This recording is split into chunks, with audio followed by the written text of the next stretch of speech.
Magandang oras mga katiyats, mga kababayan. Merong napakagandang video dito na pinadala sa ating channel at ito'y pinatingnan kung ano ang kahulugan nito. Well, kung ito'y gawa ng Hapon, kasi hindi lang naman ang Hapon ang marunong mag-carve ng bato, di ba? Pwede ring mga ninuno natin. Pero kapag ito'y gawa ng Hapon, 100% na merong nakabaon dyan.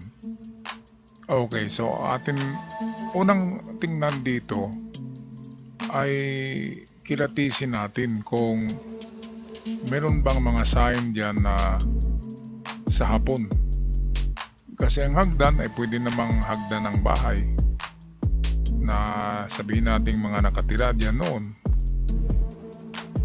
Tinanggal yung mga parte ng bato para magmukhang hagdan at baka merong sa ano niyan, baka merong bahay kubo dyan na yan ang ginawang bato. Pero kung pag-usapan natin ang Yamashita treasure symbol ay kasama nga ang hagdanan sa sign ng bato.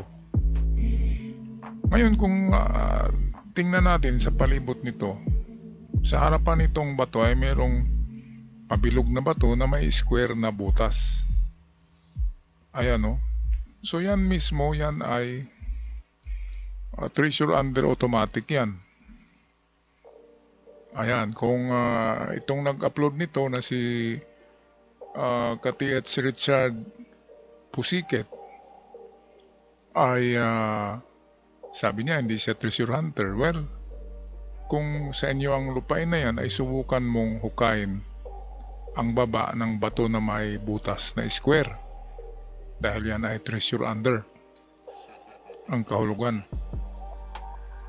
Tisdig ka lang ng hanggang 3 meters at kapag meron kang makitang mga basag na plato sa 2 meters na lalim o kaya buti ay pagpatuloy mo hanggang 7 meters. Yan ay swerte na kapag may ganyan. Okay, at pangalawa niyan sa tingin ko ay yung meron kasing akong nakitang napaka century old na mangga sa unahan ito. Ayan o. Ayan. So yan. Napakalaking mangga na yan. At siguradong nasa 100 years old yan. So naka-align siya sa nakalinya siya dito sa bato na may square na butas. Kaya pwedeng meron din sa mangga. So dito lang maghugay sa harapan ng mangga na nakaharap siya sa bato na harapan. Ganon din kasi ang hinahanap natin ay mga giveaway. So 3 meters din na lalim ang gawin. Ngayon ang distansya galing sa kahoy ay 5 meters. Huwag maghukay sa under the mangga, wala diyan. So 5 meters nakaharap ka sa bato na may hagdan. Dito itong binilugan ko ng cursor. 5 meters yan. So dalawa lang ang test dig. Walang mawawala kung papawisan tayo ng marami, di ba? Kung gawa talaga ng Hapon yan, sigurado kung wala diyan sa treasure under na marker ay nasa mangga. Pero palagay ko parang may dalawang nakabaon diyan. Ngayon ang pangatlong nito, ang pangatlong tingin ko ay pwedeng may tsansa na mayroong sa likod ng hagdanan. Yung bato na malaki ay pwedeng may nakapatch. May nakapatch diyan na isang bareta, dalawang bareta. So ang gawin ay pukpukin lang ang palibot ng hagdanan ng maso. At kapag may matamaan diyan na patch, ay siguradong mabubutas.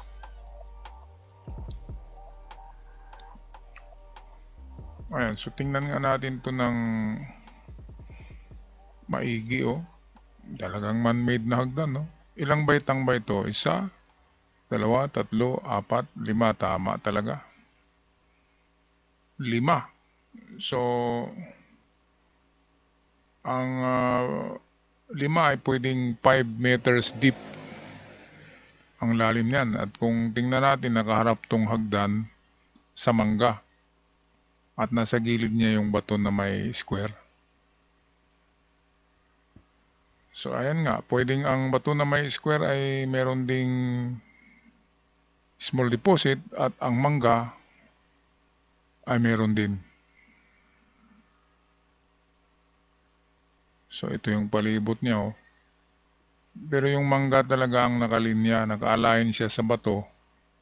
Kaya pwedeng nasa mangga. So, 5 meters galing sa mangga. Maghakbang ng 5 meters na sukat papuntang, kung galing ka sa mangga ay papuntang bato na hagdan. So, yan. Mga katiyats, hindi na kailangan ng detector dyan. So ito naman, dahil napakalaking bato yan, ay pwedeng meron to sa likod o sa gilid niya. So pukpukin lang ng maso o martilyo ang palibot. Malakas na pukpok para yung nakapats na semento ay matanggal. Hindi lang mahalata yan na may nakapats kasi nilulumot na. Yung semento ay parang bato na rin yun. Ayan, so napakagandang marker ito. Kung hapon ang gumawa, 100% na mayroong nakabaon dyan sa lugar na yan. Kaya kailangan may history. Dapat mag-research kung may nakatira ba dyan o ng mga Pilipino na gumawa ng bahay at kung itong bato na ito ay hagdanan ba nila to. At kung wala, well, sureable na meron ngang kayamanan dyan na sabi ng mga taga riyan ay sabi ng mga treasure hunter dyan ay meron nga. So sa palagay ko ay meron, lalo na to. Ayan, pabilog ang bato. And then may butas sa gitna na square. Yan yung simbolo ng kanilang pera, yung coins na pabilog na may butas. Ibig sabihin, pera yan at ang pera ay nasa baba ng bato. Treasure under ito eh. Ayan o. Maganda. Okay, so atin pakinggan ang kwento ng nag-upload nito, si Richard. Magandang araw sa iyo, Richard. Salamat sa upload mo at mayroong nag-send sa akin na followers mo nito. Kaya permission to use your video. Hindi natin alam kung anong meron. Pwedeng meron, pwedeng wala. Ewan ko, kung gusto nyo po kayo na lang. Kung sa mga interesado, puntahan nyo dito. Ayan. Meron pa nagsabi na na i-delete ko daw yung aking post. Sabi, delete ko daw. Ang daming nag-PPN. Puntahan nyo na lang po dito. Okay, yung nagsabi naman na i-delete, bakit mo naman i-delete? Yung daming views ng upload mo eh. Baka magkapira ka ba dyan?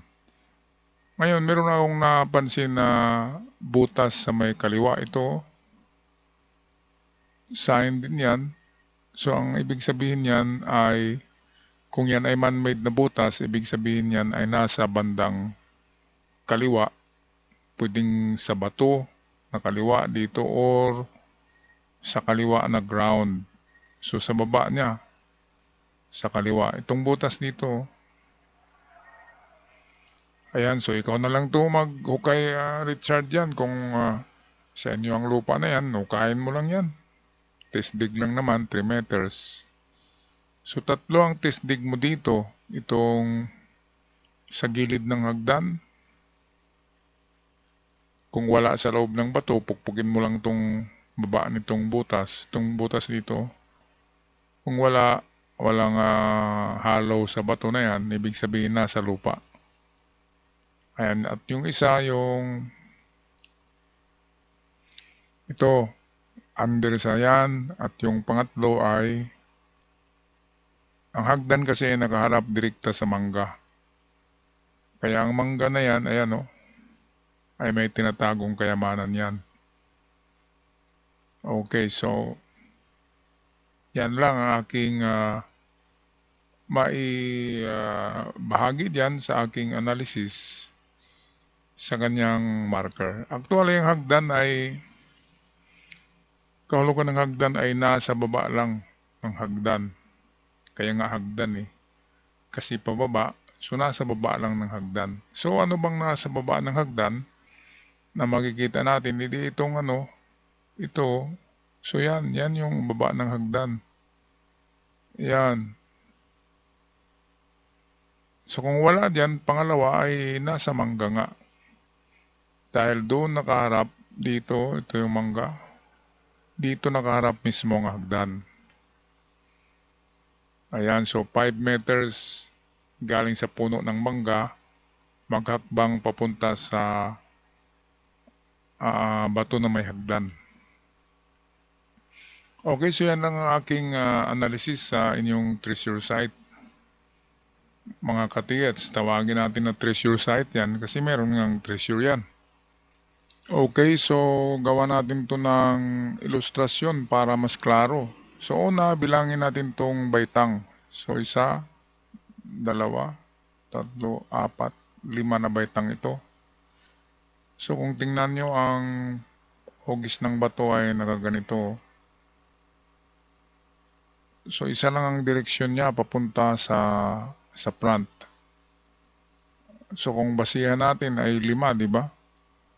So pwedeng 5 hakbang. Okay, so pwedeng 5 hakbang o 5 metros papunta sa harapan. Pero kasi merong bato dito sa gilid niya. Sabi ni Katiets ay 2 meters. Ang distansya ng batong ito ay 2 meters lamang galing sa narito yung hagdan . So nasa harapan siya. Ang bato kasi na ito, kung hindi man ito puting ng poste, ngayon malalaman nyo kung puting ito ng footing ng poste kasi dito sa unahan ay meron din isa. 4 yan kasi kung maliit na bahay, 4 na poste, wala namang poste na isa lang, di ba? So kung may makita kayong 4 diyan na poste, amigdat na ganito, ibig sabihin poste yan ng bahay kung mayroong 4. Pero kung nag-iisa lang yan ay treasure symbol. Kaya dito, meaning nito sentro, pababa. So treasure under sa kanya, estimated na lalim 3 to 4 meters. Ayan, kaya pwedeng mag-testig dyan. Ngayon, pangatlo dyan ay mayroong mangga na ito. Bale dito yung yung hagdan, di ba? Yung hagdan nakaharap dyan. So nagaganyan yan . So hakbang dito papunta, pabalik sa hagdan, magbilang ng 5 meters. Yan na distansya. Actually 5 to 7 meters yan . Kayo kung kaya nyong magtisdig ng dalawa, 5 to 7 meters. Nakalinya yan sa hagdan at dito sa gilid yung bato na may butas na square. Medyo gilid ng hagdanan. Ngayon meron akong nasilip na isang symbol sa gilid niya. Ito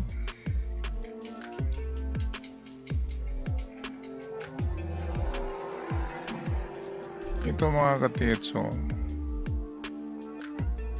di ba parang man-made siya, malaking butas. Ayan.